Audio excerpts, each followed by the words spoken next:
We need radical surgery in this country. We need braver politicians to stand up for us and represent us. And if you help me, as you promised you would, we will, on July the 4th, win this seat.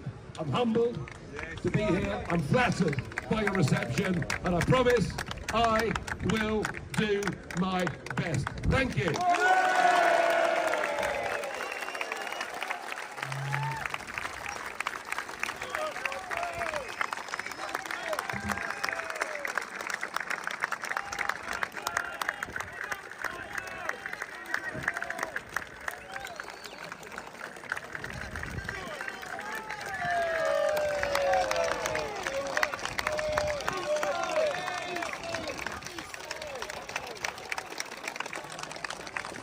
Well, ladies and gentlemen, what a crazy 24 hours. A massive shake-up has occurred in the UK general election, and let's be real, it needed it from a voting point of view anyway. It was looking pretty boring, pretty bleak, not inspiring. Don't think many people were looking forward to it as much as they wanted to.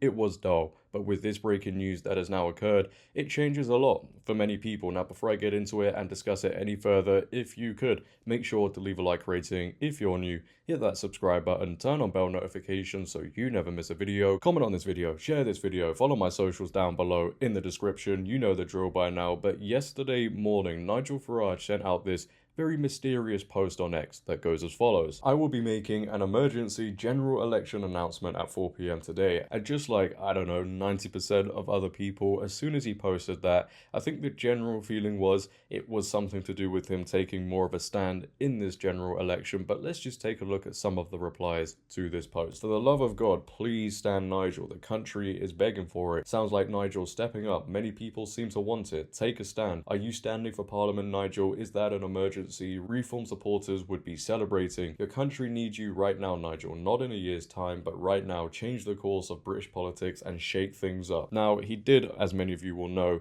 announce previously he wouldn't be taking a stand in this election, and I think many people were disappointed with that. But you can see with the replies how much people want this, how much people want him to take a stand in this election. And, you know, with Reform UK, the party Nigel Farage is a part of, I think people would have voted for them regardless. You would have got many people out there, but there are some people who are perhaps a little bit apprehensive. They don't know who to vote for. But we then got the bombshell news at 4 PM. And as I said at the beginning, it has changed a lot of things for many people, but it was confirmed that Nigel Farage would be standing for the Clacton seat in the general election, but also he is the new leader of Reform UK. Nigel Farage confirms he will stand for Clacton seat in general election. The former Brexit Party and UKIP chief will also take over the leadership of Reform UK, promising to stay in the post for 5 years. Nigel Farage has announced he will stand as a candidate in Clacton, Essex for Reform UK in the general election on July 4th. Last week, he ruled out putting himself forward, instead promising to help what was Richard Tice's party as it campaigned across the country. But speaking at a news conference on Monday, Mr. Farage announced the U-turn and also confirmed he would take over from Mr. Tice as leader of Reform for at least the next 5 years. Mr. Farage claimed he had a terrible sense of guilt for not putting himself forward when the election was called, saying he felt he was letting supporters down. He then described he had had a normal day on Sunday to reflect on his decision, where he walked the dog, did some fishing, popped in the pub, and then made his choice. As you do, you know, pretty standard stuff. Go to the pub, make a decision, bosh.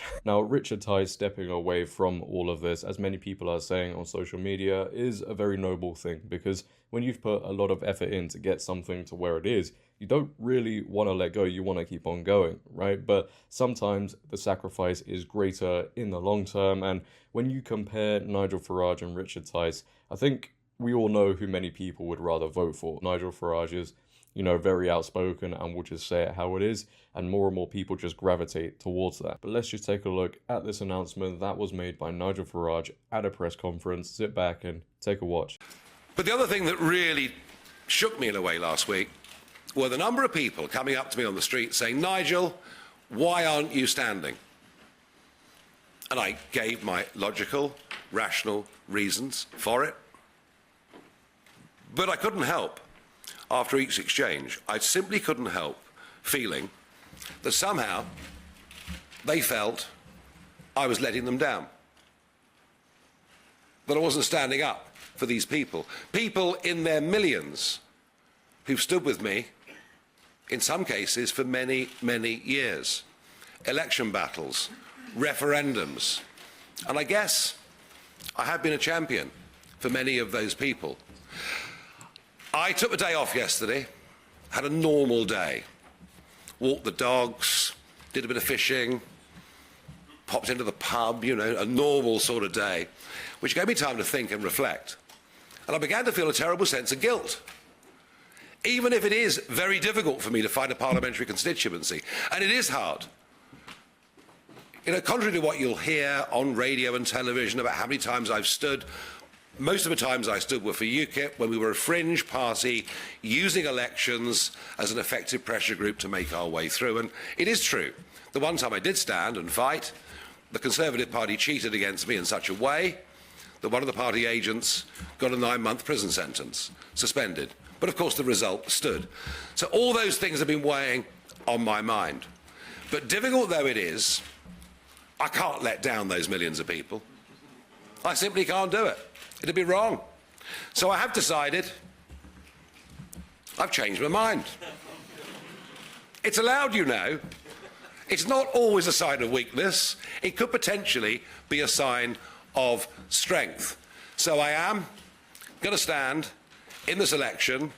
I'll be launching my candidacy at midday tomorrow in the Essex seaside town of Clacton. So yeah, pretty huge, and as you would expect, this sent ripples throughout the whole political scene. You got the woke meltdown from the left. You know, they simply cannot believe Nigel Farage is back. It's giving them nightmares. Some of them wish he probably couldn't run. They want him banned, perhaps, you know, because everybody views him as so extreme in his ways and what he says, his rhetoric. You know, the mainstream media don't like it. A lot of the mainstream media just don't like people who say it how it is, tell the truth, and if you do that, well, you'll get the reputation of being somebody who isn't very nice. We're scared of the truth today, apparently. But it's not only the left, the liberals, the snowflakes who are in tears over this. Obviously, the Tories are going to be very, very worried about this because Reform were already going to take votes away from them, but now Nigel Farage is involved.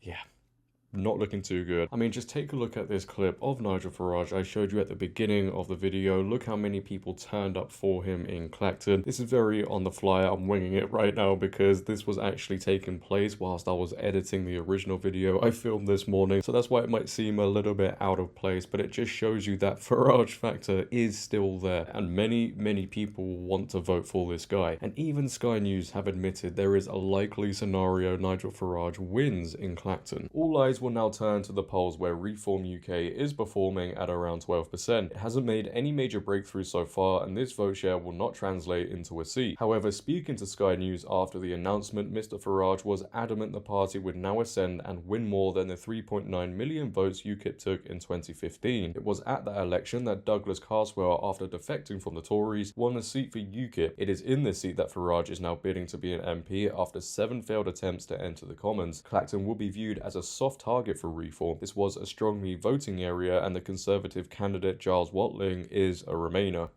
Reform UK is polling above the national average in this seaside town. YouGov and Sky News MRP poll puts its share here at 19.5%, but the Farage factor cannot be underestimated. He could really win here. So Farage has got a lot of work to do in these coming weeks. But regardless of what everybody thinks, again, this is certainly spicing it up a little bit. But leave your thoughts down below, ladies and gentlemen, on this. What are your thoughts on Nigel Farage now running in the general election? I'd like to know. If you have enjoyed, make sure to leave a like rating. If you're new, hit that subscribe button, turn on bell notifications so you never miss a video, comment on this video, share this video, follow my socials down below in the description. But until next time, it has been your boy JD. Have a great day, stay safe, and I'm out. Peace.